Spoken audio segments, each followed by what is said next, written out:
Joseph Vijay எனும் நான்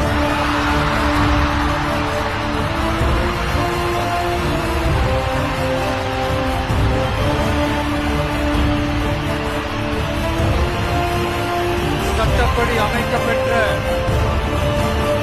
இந்திய அரசியல் அமைப்பின்பால்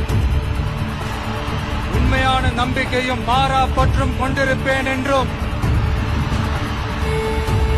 இந்திய நாட்டின் ஒப்பில்லாத முழு முதல் ஆட்சியையும் ஒருமையையும் நிலை நிறுத்துவேன் என்றும் தமிழ்நாட்டு அரசின் முதலமைச்சராக உண்மையாகவும் உளச்சான்றின்படியும் என் கடமைகளை நிறைவேற்றுவேன் என்றும்